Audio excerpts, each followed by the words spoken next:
Hey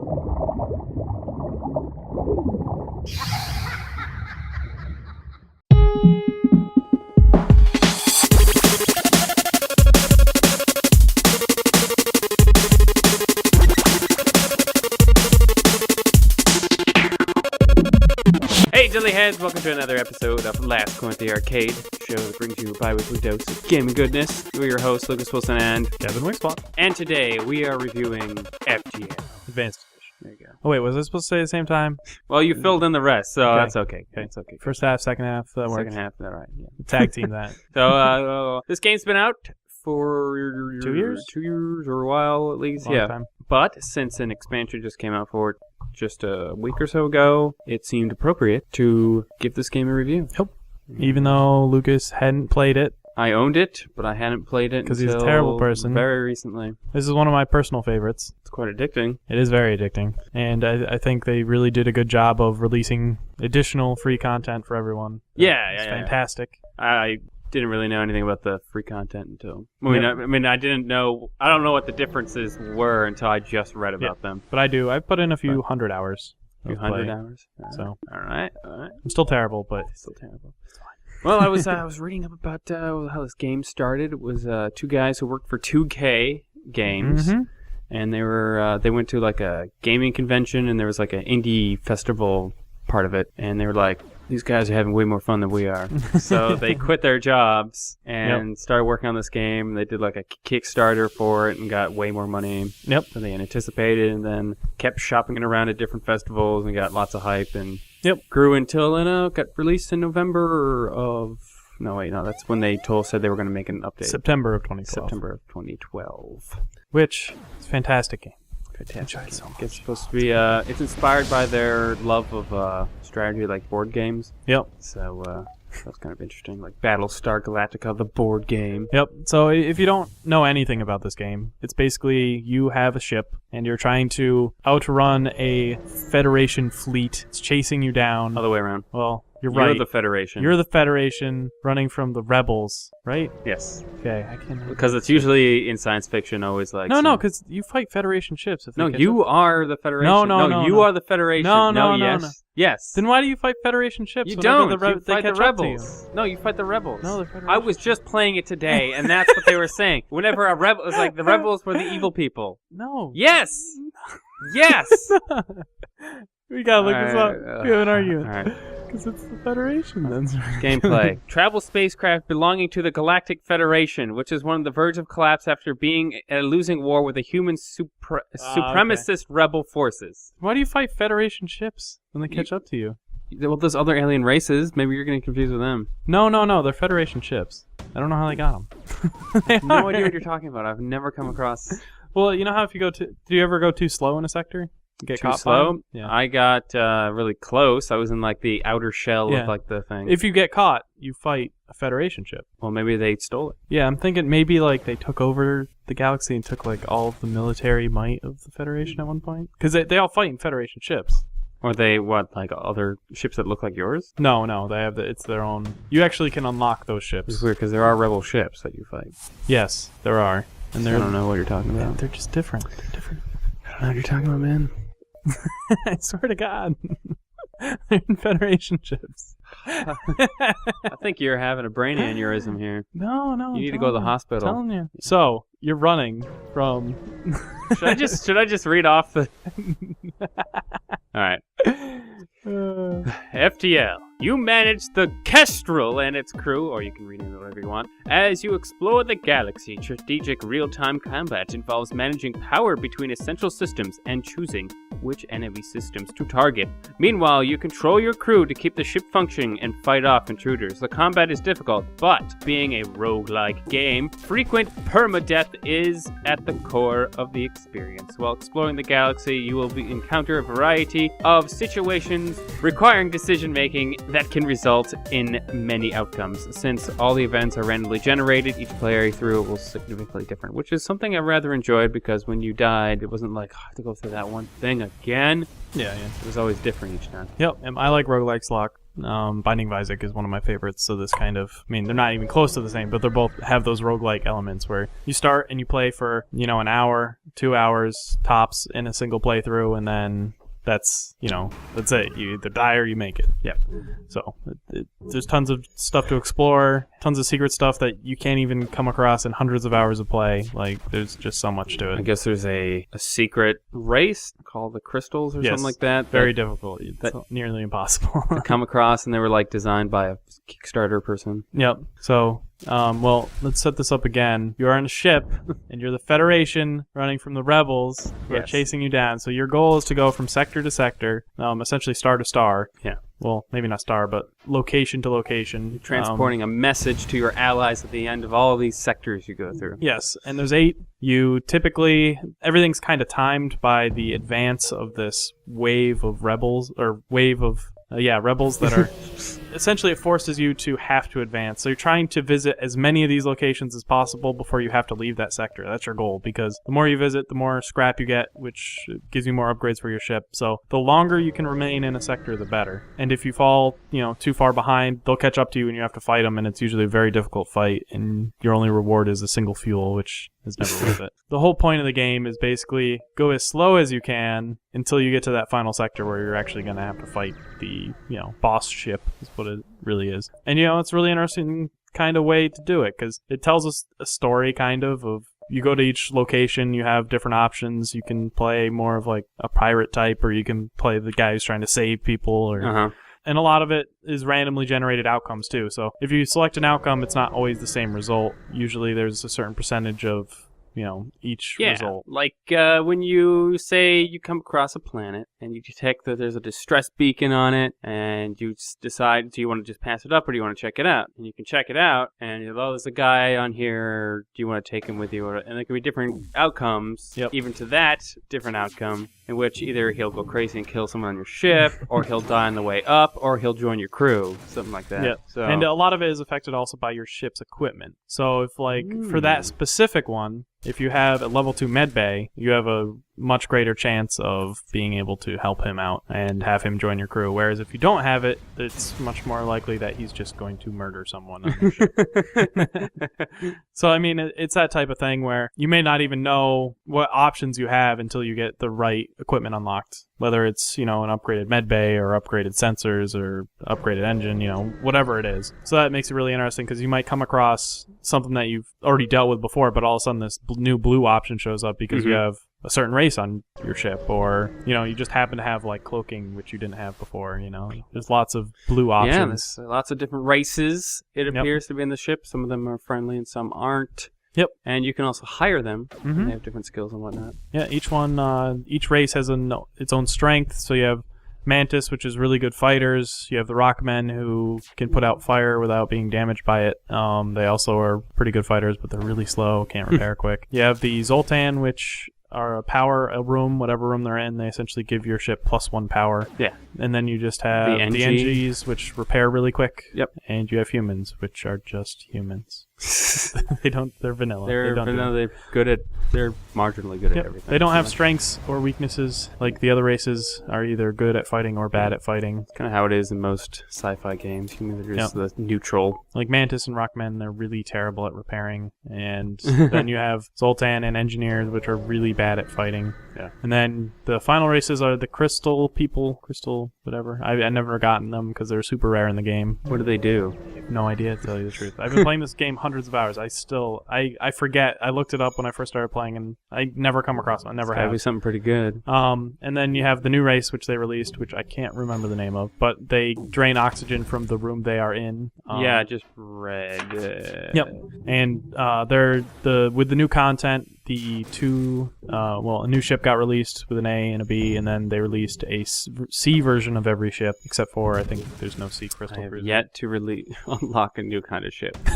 they changed. It used to be you had to do a very specific task to unlock a ship, which they were usually pretty rare. So I think I unlocked 2 other types of ships at one point through doing the quests, and now they changed it with the advanced content, where if you make it to the final sector, just make it to it on any difficulty, you unlock the next ship in the chain that they created. So if you beat it with the Kestrel, I think you unlock the Engi ship. If you beat it with the Engi ship, you unlock the Federation ship. If you beat it with the Federation ship, you unlock the Zoltan ship, and so on and so forth. Is there advantages to them? Or is it just... Each one is a completely different play style. This game has different strategies. Some are just, bombard them with lasers when you first have the Kestrel. It's basically, you get missiles too. You get certain ships, like there's a rock ship that just gets 2 missile launchers. No lasers, no anything. Then you have other ships which are just boarding ships, where there's one ship where it starts with a teleportation bay, so your goal is to board people over and over and kill them that way. There's one that you start with a drone, which a drone is a unit that you can't control. It just shoots randomly, and you use your ion blasters to just take away their shields, and you have to let the drone finish them off. There's also drones I know you can have on your ship that repair stuff. Yep. I got one once, but I didn't have enough money at the time to buy a drone controller. So typically, your offensive options in this game vary quite a bit. You can either do lasers, which is just like pew pew pew. Or you don't need ammo for that. You don't need ammo. You have missiles, which require 1 ammo, essentially, which most ships that have rockets start with 15 or so. But it's not difficult to run out. So usually it's best not to rely on. Yeah, they also have their missiles can pass shields. Yep. While lasers can't. Yep. So each has its strength and weaknesses. Yeah. Then you have beam weapons, which can't penetrate. Well, they deal 1 damage. The lowest level deals 1 damage to a room, but that damage is reduced by 1 for every level of shield they have, the enemy. So if you get the higher level up beam weapons, they can go through shields if they do 2 damage per room, but they'll only do 1 if it's going through 1 level of shields. So that's another different type of weapon. And then drones, which can be offensive or defensive. Essentially, it's this little automated ship that floats around theirs and pew pew pew shoots at it. Or it can be a beam drone, which carves them up. And then you have defensive ones which help shoot down other drones or shoot down missiles that can come. And then I think the last way to kill them really is, for the most part, boarding them. Punching them in the face. Which you get more scrap from that. If you yep. If you board them? If you board them and you kill them without destroying their ship, you get to more do scrap. that, because I haven't bought a teleportation thing yet. On easy, it doesn't matter too much if you board them, because you're already getting the highest level of scrap already every time you kill them. Oh, okay. If you're playing on normal or hard, it matters a lot. But again, boarding can be risky. You're not good at it. I'm terrible at it, because you got to keep your guys alive, and you have to make sure your ship doesn't kill their ship while you're doing it, which can be tricky, because at the same time you're like, well, I want to take out their weapons, but if I shoot them another few times, they're probably going to blow up. So I can't blow up with 2 guys not on my ship. It can be a risky strategy, because losing a person is a big deal when you do that. But yeah, why are you losing those people, Kevin? I don't know. They all die, even though they're all names. I seem to succumb the worst to boardings. Yeah, boarding is very dangerous. But you got to learn this strategy to it. If you get boarded, you have to be able to, essentially, the easiest way is to bring all your people to your med bay early game and just drain your entire ship of oxygen, and just have your ship healing your guys up and force them to go to the med bay to fight. That's really the only way to do it.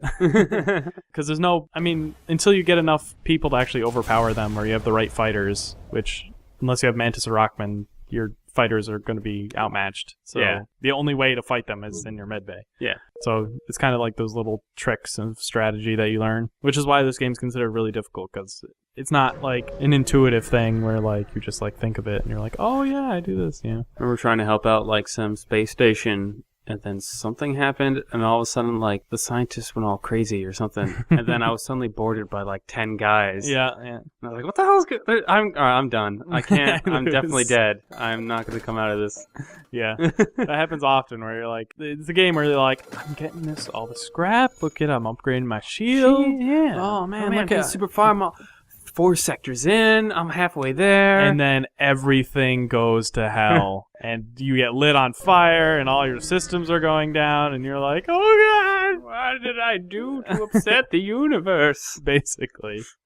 So, it can go downhill really quick, especially when you hit something that is unexpected and you can't jump away. It becomes really difficult really quickly. Really difficult. So, I mean, overall, I mean, it has a coherent story. Creates definitely like a very living, breathing world with all the different races and people and interactions. Because you come across people and being attacked by pirates or stranded someplace. There's a station or any variety of things. And sometimes, there'll be a distress like, hey, we're adrift somewhere. And they're like, yeah, I'll help you. And it turns out it was just a pirate pretending to be somebody in distress, and they blow you up. Or you have like stealing, getting someone, saving them from slavers, or or you kill the slavers. So it's a nice way to get a person. Reads a message at the end saying you blew up the ship with all the slaves on it. You should feel bad. I usually when I come across those, I'll buy a guy. Get a new. No, I always fight. You always fight it? Always fight. No, because if you fight a slaver and you get him down low, you have like a 50% chance that they'll just offer you a guy. Oh, okay.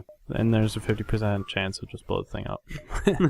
I mean, people are useful, but at the same time, you can't. It's usually not worth it to buy a person. Pretty rare, unless you're getting really late in the game and you're still down to 3 or 4 people, and you're I need people.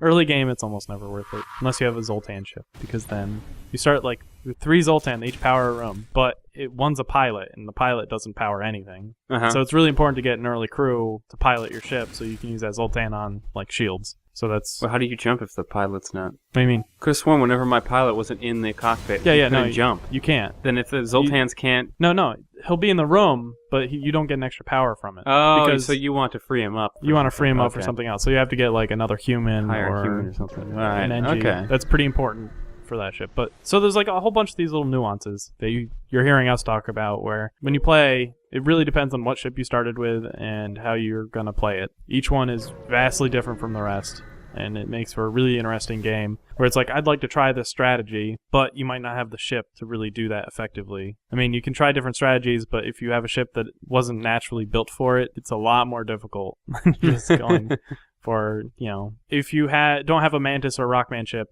boarding strategies are going to be very difficult because you need to get someone who can fight, and you don't want a ship full of NGs, humans, or Zoltan. So it's that type of thing where you want to be able to do something, but you need the right tools to start it out, which is why I'm glad they changed the Advanced Edition rules, just saying if you can make it to the last sector with this ship, you unlock this one, rather than... So what do you, what else? What are your favorite strategies to use there, Kevin? Oh, I'm typically pew pew pew pew pew pew pew. Just shoot but everybody right now is liking hacking a lot. It makes it a lot more difficult because if you get hacked, you are screwed. Depending on where they hack you.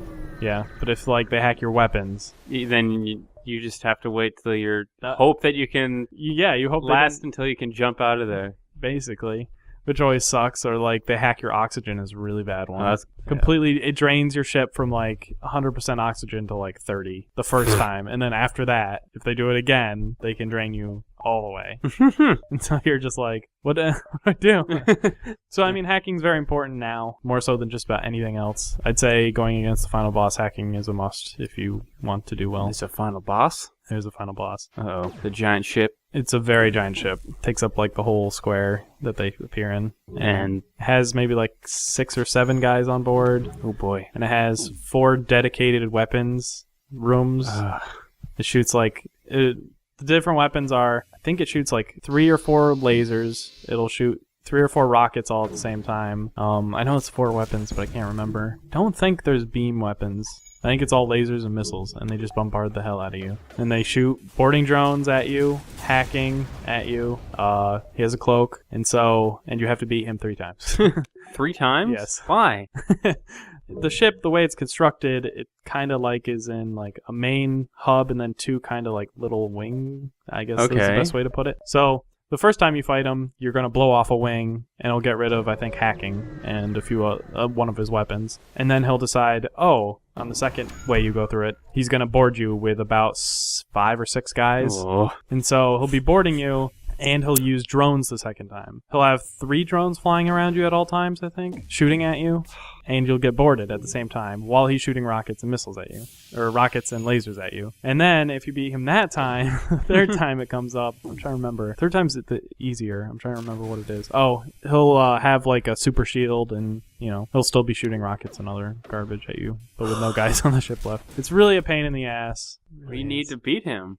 What do you need, man? What do you do? What do you do? The best way is hacking. Cloaking's, I consider it nearly a must because he has a special ability which no other ships have where it'll say like electronic surge imminent. I can't say the word. And so what'll happen is in each stage, like the first stage, it'll just fire like 6 lasers all at once, along with everything else that's firing at you. Okay. The second wave, he'll shoot tons of drones out, like 5 on top of the 2 or 3 already out. So you have like 8 drones shooting at you for like a short period of time, maybe like 5-10 seconds. And then the final wave, it's just all of a sudden you'll see, I think it's like 5 lasers and 5 rockets or something like that fly at you. So if you have cloaking, you can turn it on right as that surge comes and just avoid it all. Yeah. And then you have hacking to turn off his hacking, typically, is what you want. Because if he hacks a room that's really important, you're fucked. And you can't win. Like, what are you going to do? So, I mean, that's kind of the strategy element of the game. And most people can't beat that final boss. That's what it always comes down to. I get the feeling, if I ever get there, I'll probably just die right away. You'll be fine. I mean, if you're playing it on easy, you usually have so much scrap by the end. You can buy everything you need. That you can buy. You'll have your maxed out pretty much everything you can think of. And as long as you know how to like play well. It's nice that they let you pause and let you collect your thoughts, do all these commands, and then unpause. Because like for me, I just... Especially when I don't play playing. that fast in strategy games. Like I need some time to think, and it's like... It's a bombardment of like, okay, I want to send these guys here and shoot at so that. There's a fire, and I gotta unlock this, and it's like, I gotta call it. Yep. Pause. Like, all right, do this. Okay. Which is like a nice. It's almost like a nice middle ground between RTS and TBS. Yeah. So it's not really beginner friendly, I would say, but like it's not. I don't find the game frustrating in a bad way. Like when I'm playing that game, it feels really good to have a victory. It's a roguelike, so you know it's going to be difficult, but it's not unfair in my opinion. Yeah, they said they wanted it to be kind of like Super Meat Boy, where it's really hard, but you're not like feeling you're being punished for failure. Yeah, I mean it's easy to quick, get back into. Start over. You can get to like the 4th or 5th sector probably in like half an hour.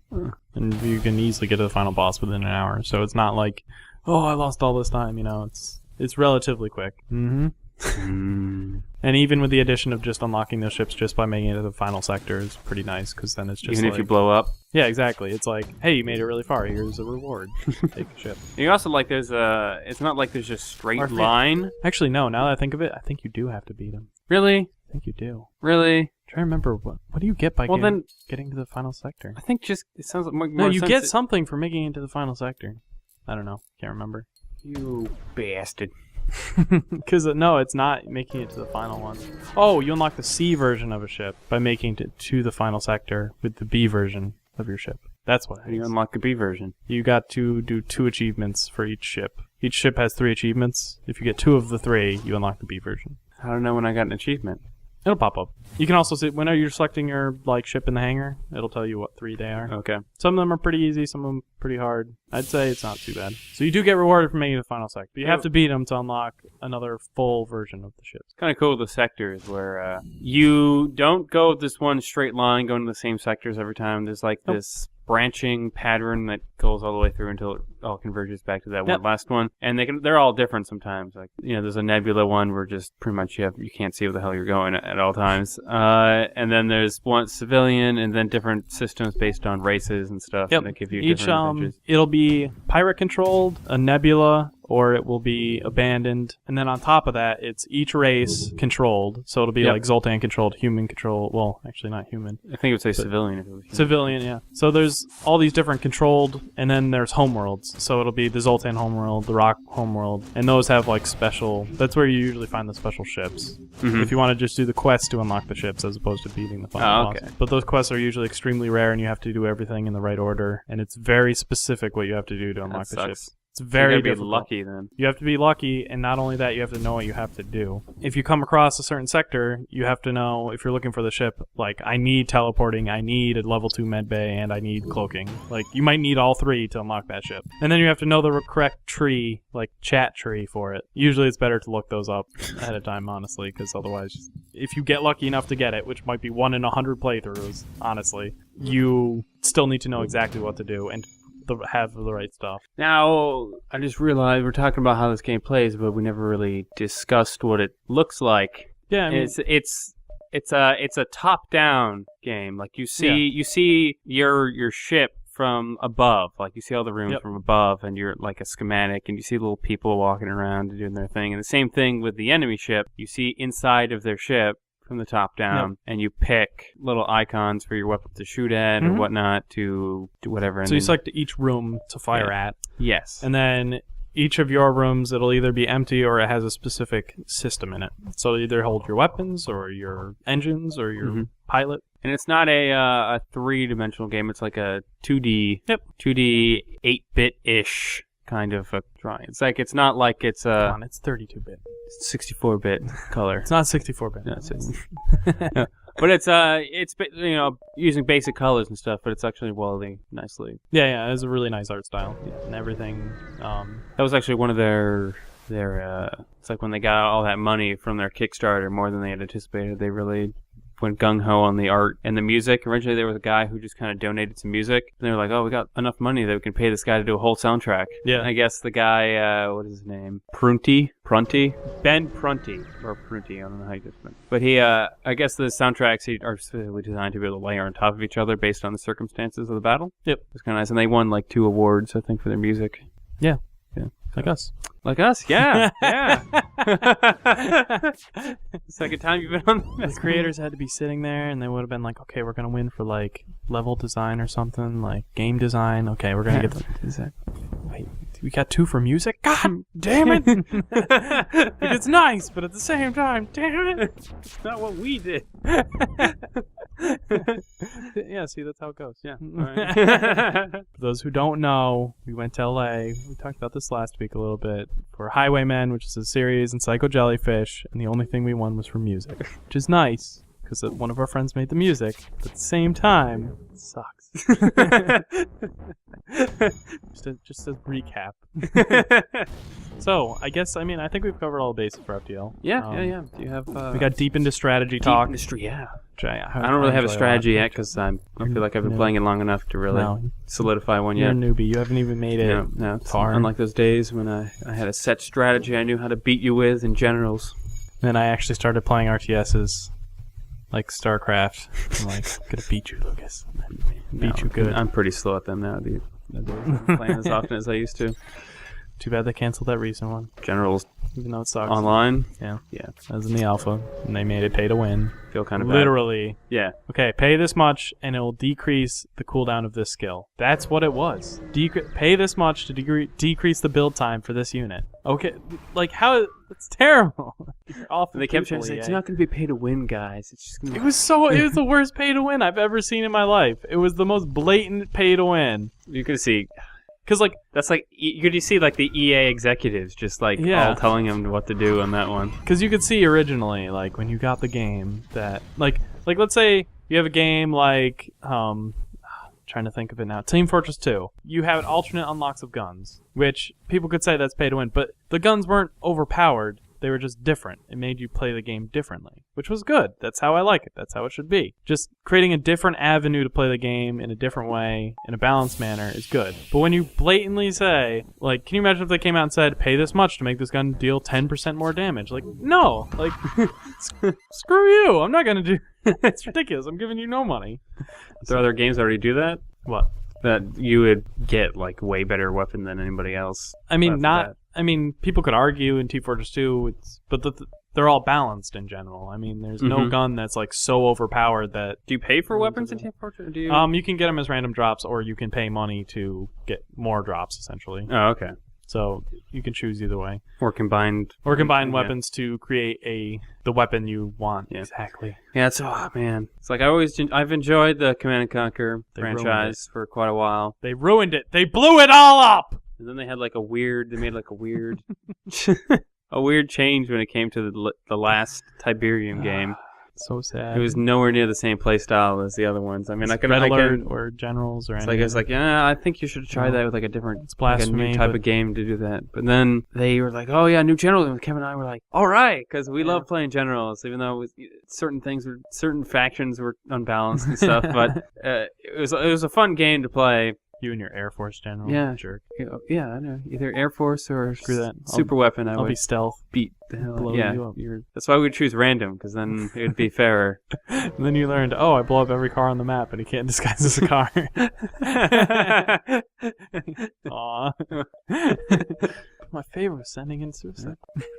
That one map we really like playing. It's like a river going down the middle, and we're all on each side. And then I would always right off the bat, I would try to get to an airport as fast as I can. Yep. So I could bomb Everything on your side of the map. You couldn't get any extra money. Everything. No, that's sneaky people. Sneaky people, yeah. Oh, Laser General, though. Now, whenever you hated Laser General. Oh, yeah, that was hard to...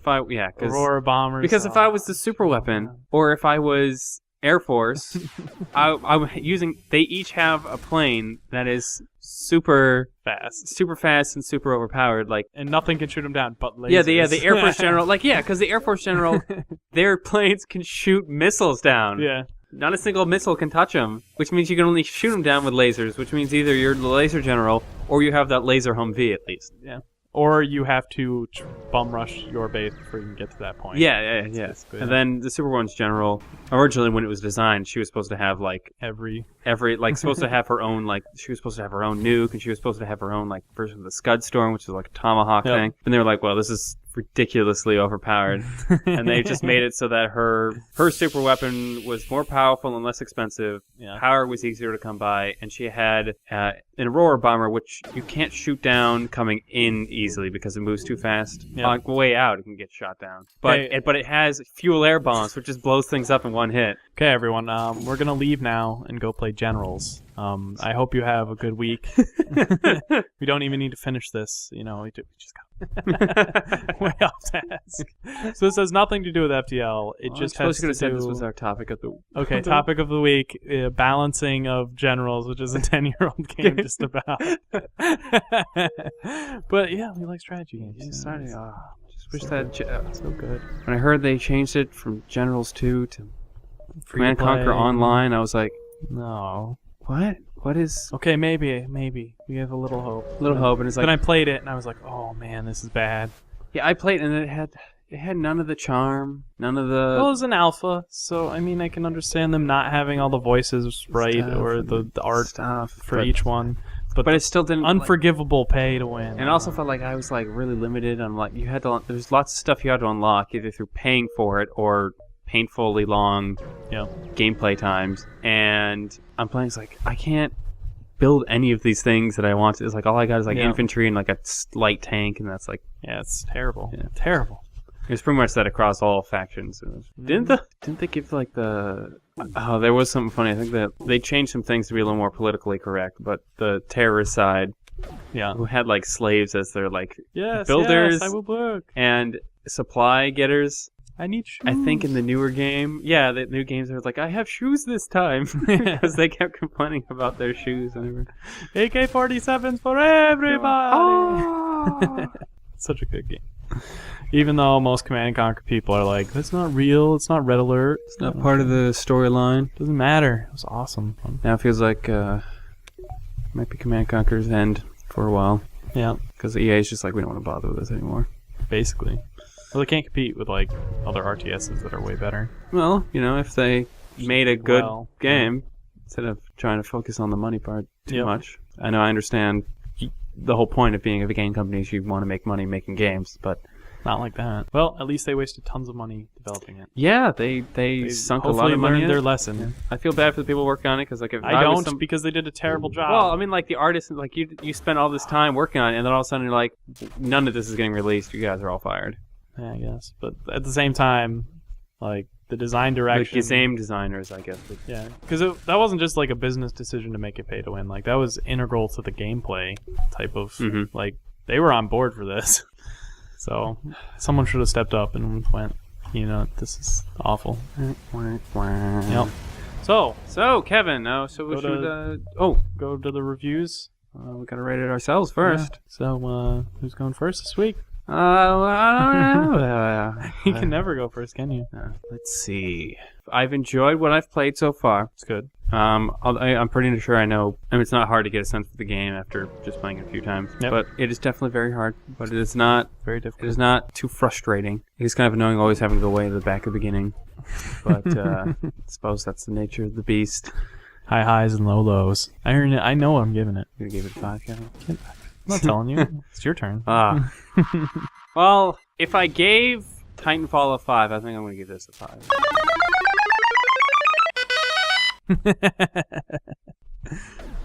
I really enjoyed this game. I've enjoyed it immensely over the year and a half it's been out, even without the advanced content that they released for free for everyone. And in general, I think it has a very solid gameplay mechanics. It's new. No one's ever really done anything like this before. And they did it in a very balanced manner for 2 guys just doing it. Super impressive. The amount of art direction that they came up with that is, cohesive is amazing. I definitely give this game a 5 out. Kevin's first 5. Is it? Yeah, on the show. Oh, okay. I think so. Yeah, probably. Yeah. You gave... Oh, what did you give Stanley Parable? I think that was a 4. 4? You gave Octodad a 3. I gave it a 2, maybe. No, I think you gave it a 3. It's possible I gave it a 3. You gave Titanfall 4. Good at giving out 4s. You gave... Broken Age 4. 4. You gave Goat Simulator 2. 2. That's the one I gave it to. Your first 5. It is my first 5. It's a fantastic game. If you like this game, go and play Binding of Isaac. It's also a really good game. And Super Meat Boy. And Fez. And... Oh, I bought that. I specifically bought the Humble Bundle because I saw Fez on it and I haven't played it yet. There's a lot of good games out there that I would give a 5. Well, Kevin, I suppose it's time to see what the other critics have to say. Although they do have a separate Metacritic up for Advanced Edition, but there isn't enough critic reviews. Not many people re-review. There's a lot of game. user reviews, but I suppose we also talked about the game just by itself, period. So I guess it would probably make more sense to... I mean, it added new stuff, but there's not like a vast... Not like a game-changing thing so much. Yeah. And also this game was created recently for iPad, the Advanced Yes, and I hear it got a 9 out of 10 on something. I'm sure it's very good. It's very I can see how that'd be kind of fun to play. If I had like an iPad, or if it was on Android, it'd be kind I don't of know nice if too. you've used the beam weapons, you could like swipe across to write it. But it's like I could see how it would be a lot faster. I could just be like, yeah, just tapping really fast. That's the game I'd like to play on a tablet, I think. Yeah. All right, which one do you want this time? Evil or good? I'll tell you. I'll keep on the bad ones. I always give things bad reviews, even though I like this one.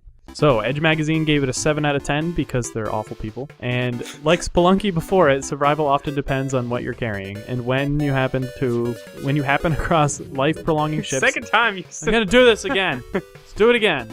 Like Spelunky before it, survival often depends on what you're carrying and when you happen across life-prolonging shops and lucky weapon drops. But FTL is less masterful game than Derek Yu's Cave Diver, throwing more chance into the mix. Which I don't totally agree with. I played Spelunky. I played this game. What's Spelunky? Okay, we'll do that another week. I mean, it's weird to say that this game is hard, so we should give it, less of a number. But if you watch people who are actually good at this game, they can beat it almost every single time they play it, which goes to show that it's not luck. It really is skill. Even if you have a harder playthrough than others, in general, you can almost always beat it. I can't think of a time where I played it and I said, like, there's no way I could have beat this. That's never happened to me. It's always, I messed up here, and I did this wrong, and this guy died because I made a bad decision. Every time I've played through and died, I felt pretty strongly that it was my fault. So, I can see, if you don't play this game a lot, that it could come across that way, but I definitely don't agree with what they say. Well, you're gonna have to go hunt them down and tell them a thing or two about how to rate games. You don't talk to ignorant people like that. This has 2. This is like read the second one.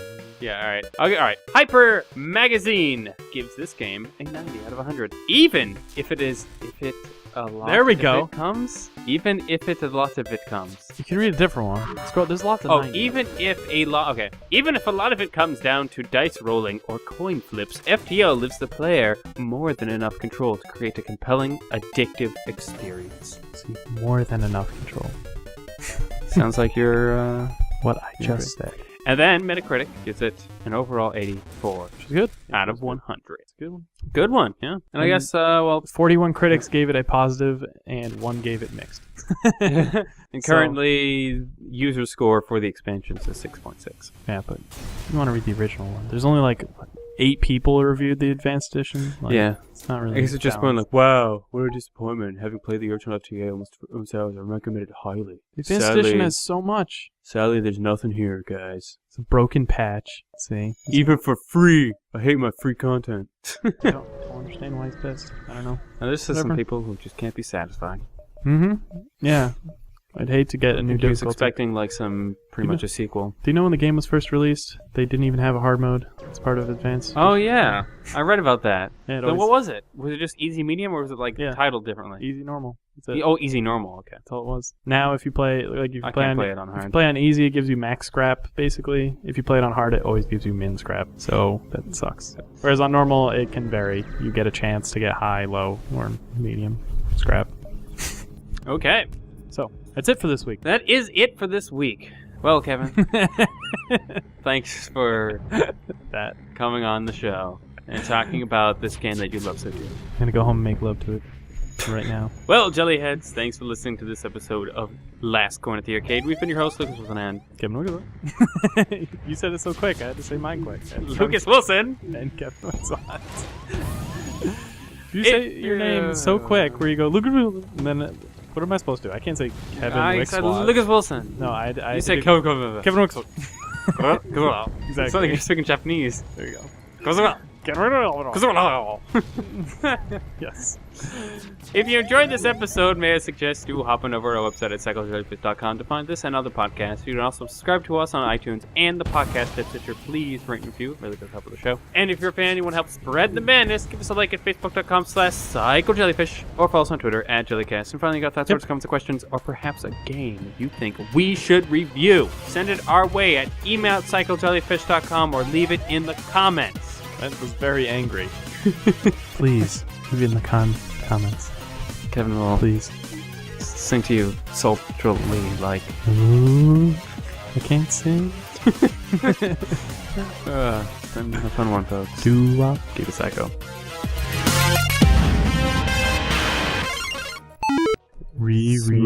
Silky, sexy voices in your ear. Okay. Sounds good. I saw that for a second. I know, I distracted you with my good looks. All right.